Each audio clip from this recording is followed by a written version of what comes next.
One thing that keeps me puzzled, despite having studied finance and economics at the world's best universities, the following question remains unanswered. Why is it that 5,000 units of our currency is worth 1 unit of your currency, where we are the ones with the actual gold reserves? It's quite evident that the aid is in fact not coming from the West to Africa, but from Africa to the Western world. The Western world depends on Africa in every possible way, since alternative resources are scarce out here. So how does the West ensure that the free aid keeps coming?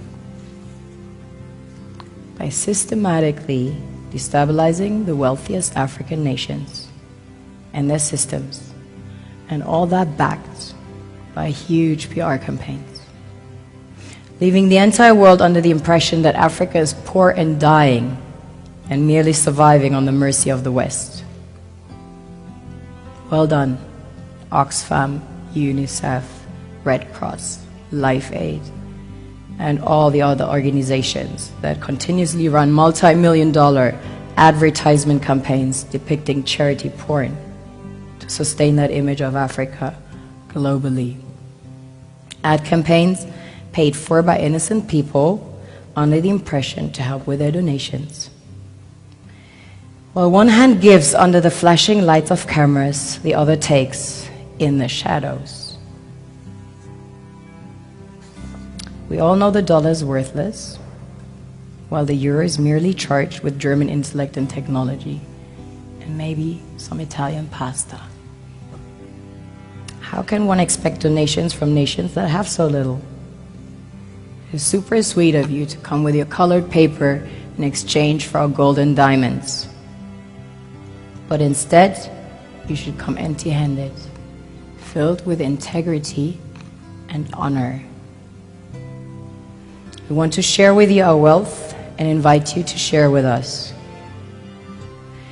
The perception is that a healthy and striving Africa would not disperse its resources as freely and cheaply, which is logical.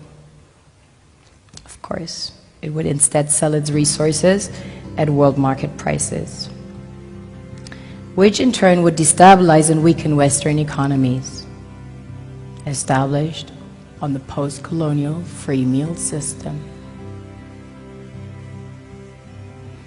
Last year, the IMF reports that 6 out of 10 of the world's fastest growing economies are in Africa, measured by their GDP growth. The French Treasury, for example, is receiving about $500 billion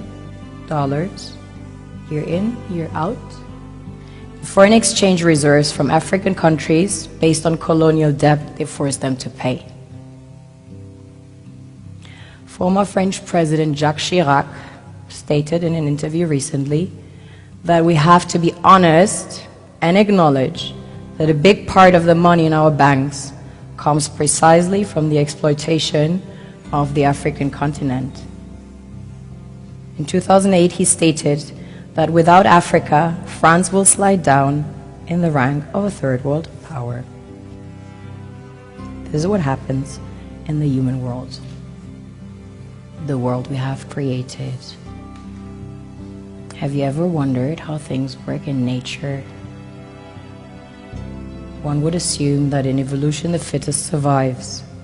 However, in nature, any species that is overhunting, overexploiting the resources they depend on as nourishment, natural selection would sooner or later take the predator out because it offsets the balance.